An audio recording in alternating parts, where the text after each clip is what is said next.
Hey everyone, welcome to B2B Freelance Writer. On this channel, we teach you how to become highly paid freelance writers in the B2B industry. It is the most AI-proof one and it pays really well as of 2026 and in the foreseeable future. In this video, I want to talk about 3 brutal truths every freelance writer needs to hear. These are realities that once you've accepted them, you can then move forward in your journey and actually make it. You've got to accept these realities and work with them. Let's get right into it. Number 1, no one cares about your passion. Now, why this is number 1? It's because the whole freelance writing dream has been sold as a way for you to practice your passion of writing and making money from it, from your laptop, working from anywhere. That's how this dream is packaged. This is how these $1,000 courses and coaching programs are sold. You have people who love to write, who love to sit in front of a laptop and type words, and you tell them, well, you can just do that and make money. It's not exactly that. They're not hiring you because you love writing. They're not even hiring you for writing. We'll talk about that below. They're hiring you to solve a problem, a business problem. And from that, you need to generate results. Strategy matters a lot in it. You've got to be a reliable person to work with. If you cannot connect your writing to their business goals, you are replaceable and frankly, you are not even in demand. So you've got to understand that the writing comes far down the road. Although it is called freelance writer, but it really is freelance researcher, strategist, and spending time to understand their customer and so on. And then finally, when all of that is assembled, the last 10% is to actually write. And even that 10% is being taken care by AI now for the most part of it. So you're a conductor really of this whole operation. You've got to understand that if you're getting into it with the mindset that you will be practicing your passion every single day, it is not exactly that. And it is one of the reasons why a lot of writers actually drop out when they could just persevere and understand what kind of writing it entails and make their peace with it and actually enjoy the freedom that comes from being a freelance writer. And then when they have free time, do their writing that they actually enjoy. Like I spend my time writing fiction when I have some free time. Brutal truth number 2, you are not special.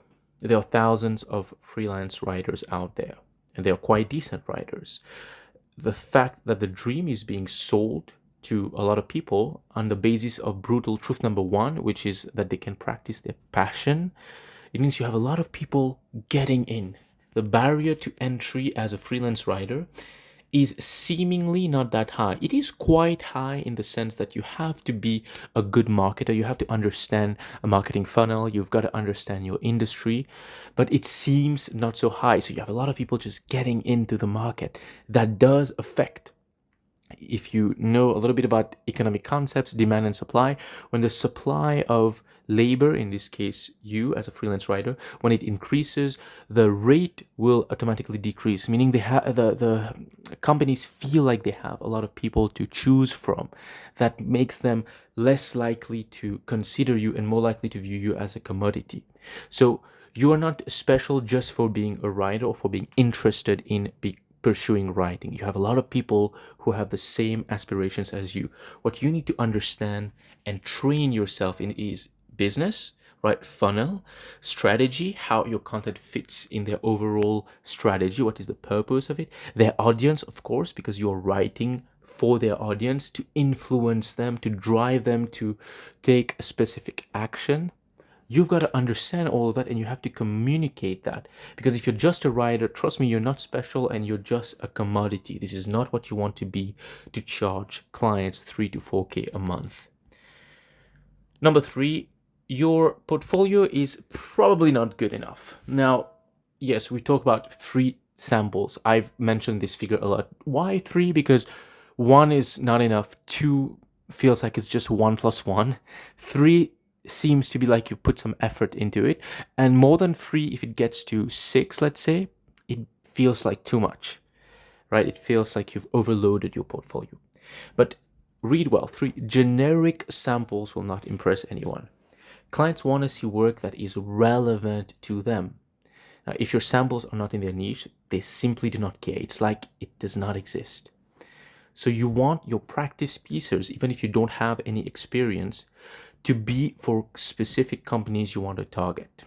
One relevant sample, of course, beats 10 random ones. What does that mean? Well, it means you have to be very clear on the kind of company you're targeting, which circles back to being very clear about your niche. Because once you're clear about your niche and you're clear about screening companies within that niche, then automatically, once you have, let's say, an idea of your target prospect and you have a list of them and you practice writing for them, the samples become automatically super relevant. But just producing 3 random samples about SaaS, software as a service, when your niche is CRM, is not going to cut it. And even just writing 3 general articles about CRM is not going to cut it. If you're specifically in, let's say, AI-powered CRMs, which is a sub-niche within the CRM niche, then you have 3 sample pieces on AI-powered CRMs. You are so much more relevant. So much more relevant. There's this idea of having a portfolio just to have it, just to tick off that box. So you have your portfolio and you put it there on a Google Drive or on your website. You host it on a website, or there are these portfolio websites that you can host your portfolio. There's this idea that you just put it there and that's it. It's done. You've ticked off that box. It's not how it works. Your portfolio is a direct reflection of your skill and niche expertise, and we want to wrap all of that so that when your target prospect checks you out, whether they check your LinkedIn, your landing page, your LinkedIn posting activity, any form of online presence that you have, and your portfolio overall, combined with the targeted offer that you will make to them in your cold email. We've talked about that before. You can check the cold email template for more details. All of that will give the impression that not only you have high skill, but you are actually deep within the specific industry that they're looking for. And this is the differentiator. This is what makes you stand apart from all of these freelance writers. You're not a commodity anymore. And frankly, landing clients from that point is a breeze, because you're not even in competition at that point. You're just the expert, the industry expert, the expert at creating content writing for this specific niche.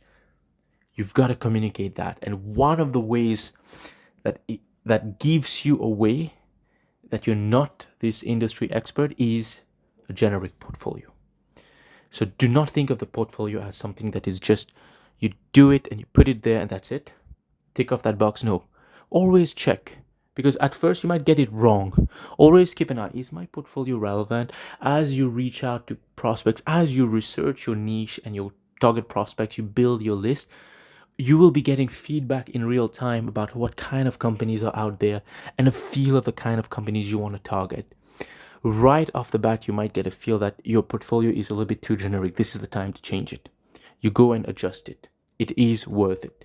So go and do it, and accept that it's just not good, and that's okay. Once you accept it, you just work at improving it. All right, so these are the 3 brutal truths. Once you've accepted them, it's very easy to then move forward and become a highly paid freelance writer. I hope you've enjoyed this video and, more importantly, found it useful. Let me know in the comments below if you'd like other form of content. I'm open to suggestions. And thank you for watching. Hit subscribe, and I'll see you in the next one. Cheers, everybody.